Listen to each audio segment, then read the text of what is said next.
बंगाल में सभी दलों का चुनाव प्रचार शुरू है। इस वक्त ममता दीदी की तस्वीर है, उसका अलग अंदाज में इस बार चुनाव प्रचार है। बंगाल में ऑल इंडिया मजलिस-ए-इत्तेहादुल मुस्लिमीन इस वक्त किसी तरह का ऐलान नहीं है और बंगाल से हम अपडेट चाह रहे हैं। हमारे साथ कमाल अमरोही जुड़ रहे हैं। कमाल अमरोही साहब, स्वागत है द मैसेज न्यूज में। जी बहुत बहुत शुक्रिया आपका।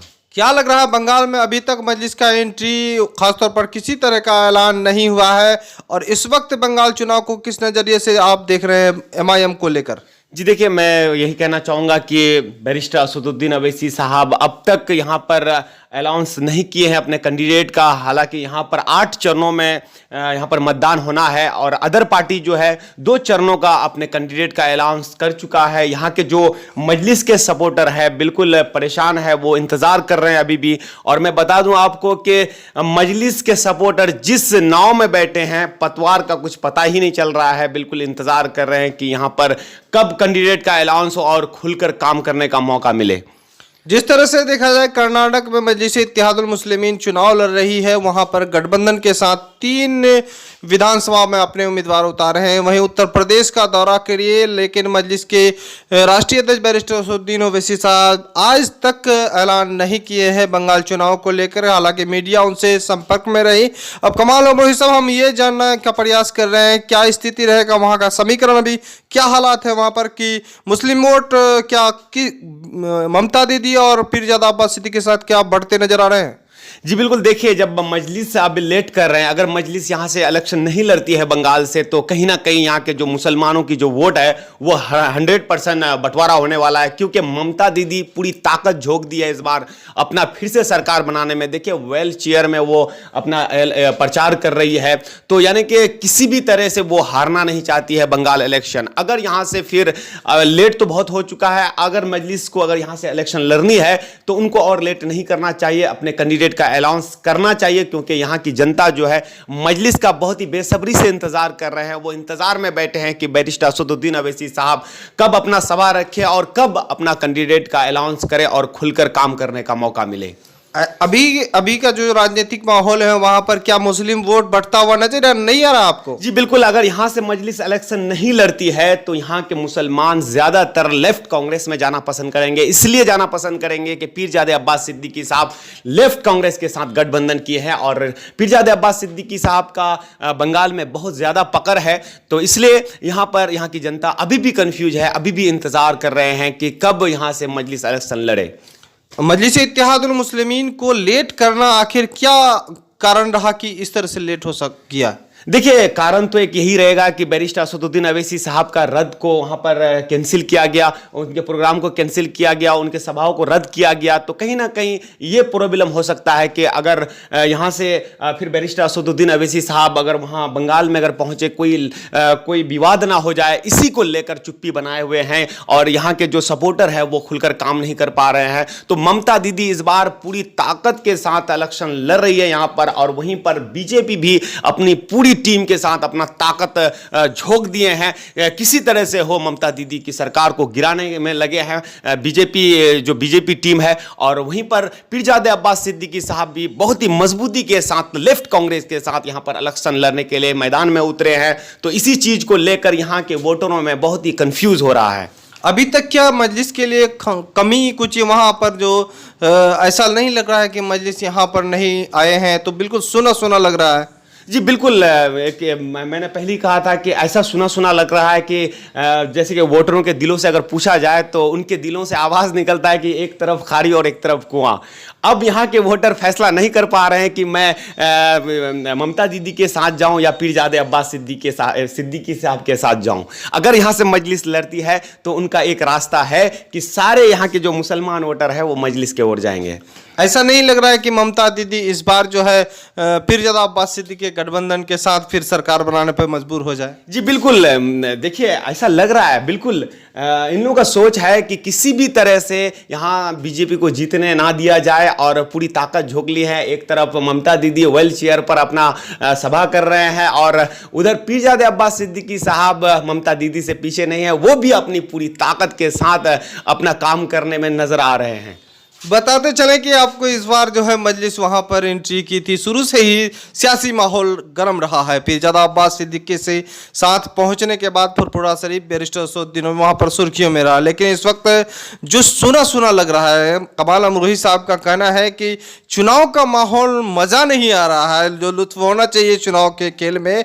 ऐसा लग रहा है जिस तरह से आप अगर क्रिकेट मैच खेलते हो, वहां पर अगर कहे कि भाई ये पार्टी नहीं, अगर वहां पर ये टीम यहाँ पर नहीं उतरेगी तो हम जीतने, यही मानी है कि बैरिस्टर भले ही वहां पर पीरजादा अब्बास सिद्दीकी लिफ्ट कांग्रेस मुस्लिम वोटों को ले ले, लेकिन अगर मजलिस इत्तेहादुल मुस्लिमीन वहां पर मुस्लिम वोट पर उतार रही है और मुस्लिम वोट को लेने का प्रयास कर रही है, कहीं ना कहीं सारे लोगों को डर सता रहा है। कमाल अमरी साथ हमारे साथ बने हुए हैं, लेकिन फिर और जानकारी हम चाहेंगे, क्या लग रहा है अभी अगर मजलिस वहां पर एंट्री मार दे, जिस तरह से बाकी और अभी 6 चरण के उम्मीदवारों का ऐलान करना है, तो उसमें अगर आ जाए आखिर तक तो क्या रिजल्ट मिलने का उम्मीद है? देखिए, एक समय ऐसा लग रहा था कि बंगाल इलेक्शन जो है ये त्रिकोणीय सीरीज में नजर आ रहा था, लेकिन जब से मजलिस थोड़ी सी ढीला किए हैं और विपक्ष बिल्कुल ताकत लगा दिए हैं, खासतौर से ममता दीदी बिल्कुल ताकत लगा दिए हैं, उनके दिमाग में चल रहा है कि मजलिस और यहां से इलेक्शन नहीं लड़ेगी। लेकिन अगर मजलिस फिर भी लास्ट में 6 चरणों का भी ऐलान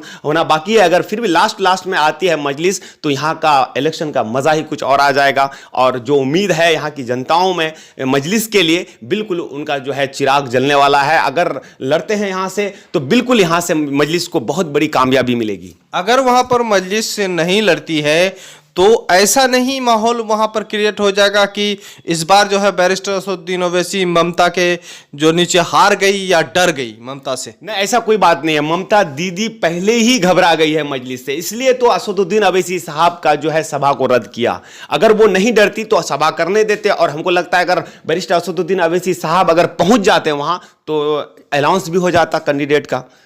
अभी जो वहां पर जो माहौल देखा जा रहा है खासतौर पर कि मुस्लिम ध्रुवीकरण हो रहा है, लेकिन बीजेपी को तो फायदा हो रहा है। अभी असदुद्दीन ओवैसी साहब वहां पर नहीं गए हैं, फिर भी देखिए, असदुद्दीन ओवैसी साहब वहां से इलेक्शन लड़े या ना लड़े, यहां पर तो हिंदू मुस्लिम का खेल होगा, धर्म का खेल होना ही होना है, क्योंकि वहां से जो है हर हाल में बीजेपी चाहती है कि ममता दीदी की सरकार इस बार गिर जाए, क्योंकि बहुत पहले कुछ दिन पहले से ही चर्चे में रहे हैं बंगाल इलेक्शन। और देखिए, मीडिया में भी वहां पर चैलेंज मारामारी हुआ है कि इस बार ममता दीदी की सरकार गिरेगी, और उसी चक्कर में ममता दीदी जो है बिल्कुल असदुद्दीन ओवैसी साहब के पीछे पड़ गए, और आखिरकार वो जो है जो राजनीति चाहती थी वो, और उसमें शायद के सफल होने नजर आ रहा है, सफल होते हुए। पीरजादा अब्बास सिद्दीकी साहब कांग्रेस लेफ्ट के साथ गठबंधन किया है, अगर असदुद्दीन ओवैसी साहब के साथ गठबंधन करता तो कौन सा बेहतर रहता? जी, अगर असदुद्दीन ओवैसी साहब के साथ अगर गठबंधन करता तो 100% जो है पीरजादा अब्बास सिद्दीकी साहब और असदुद्दीन ओवैसी साहब बंगाल इलेक्शन में किंग मेकर होता। कितने सीटों पर बाजी मार सकता था? जी बिल्कुल, यहां से अगर मैंने पहले ही कहा था आपको कुछ दिन पहले जब हम आपसे बातचीत कर रहे थे, तो यहां से अगर 70 या 80 सीटों में लड़ती तो निश्चित तौर पर यहां पर 60 सीटों में उनको कामयाबी मिलती, अब्बास सिद्दीकी साहब और बैरिस्टर असदुद्दीन ओवैसी साहब को। अभी कैसा लग रहा है? देखिए, अभी ऐसा लग रहा है अगर मजलिस यहां से इलेक्शन नहीं लड़ती है तो यहां के मुसलमानों का जो वोट है वो बिल्कुल पीरजादा अब्बास सिद्दीकी के साथ जाएगा। कई खबरें आ रही हैं, सोशल मीडिया में वायरल हो रहा है कि इस बार ममता दीदी को फिर से मुस्लिम वोट काफी पड़ने वाले हैं। देखिए, यहाँ बैरिस्टर असदुद्दीन ओवैसी साहब यहाँ से अगर इलेक्शन नहीं लड़ती है तो हर हाल में यहाँ के जो मुसलमान वोटर है वो हर हाल में ममता दीदी की सरकार को यहाँ पसंद करते हैं लोग, और 100% ममता दीदी की सरकार यहाँ पर बनाएंगे। तो हमारे साथ कमाल अमरोही साहब थे और खासतौर पर बंगाल चुनाव पर अपडेट दे रहे थे।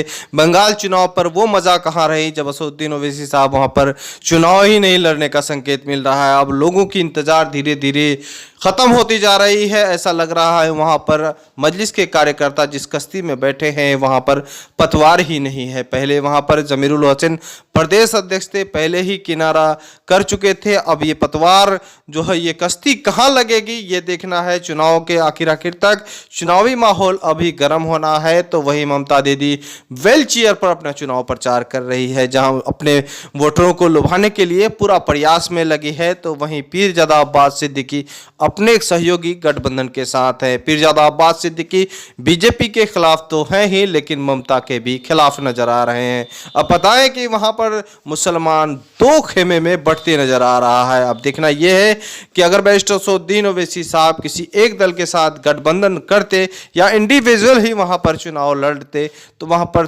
त्रिकोणीय वहाँ पर मुसलमानों को वोट जो है तकसीम होने में अंदेशा था। लेकिन फिलहाल जो है असदुद्दीन ओवैसी साहब के तरफ से कोई रिप्लाई नहीं आया है कि बंगाल चुनाव वहाँ पर लड़े।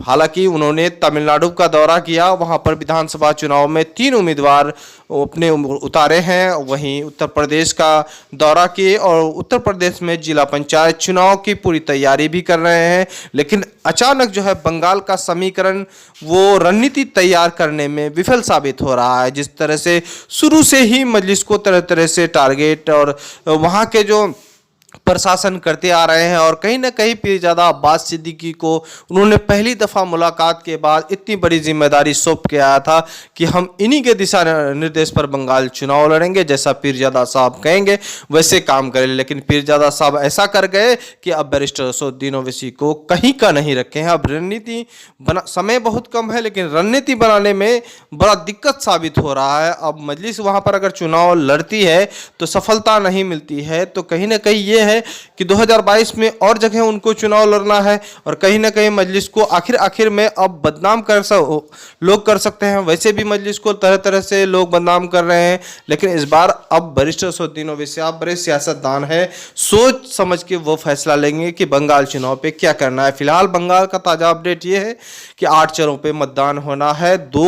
सभी उम्मीदवार अब सभी पार्टी अपने उम्मीदवारों का नाम घोषित कर चुका है, सारे लोग तैयारी में हैं और जिस तरह से बंगाल सुर्खियों में है, मजलिस का इंतज़ार अभी भी है। लोग वही कश्ती पे बैठे हैं जिनका पतवार अभी तक वहाँ इंतज़ार में है। आप देख रहे हैं द मैसेज न्यूज़। इस तरह से न्यूज़ पाने के लिए हमारे चैनल को सब्सक्राइब करें, अच्छा लगे तो लाइक करें और दोस्तों को शेयर करें। खुदा हाफिज़।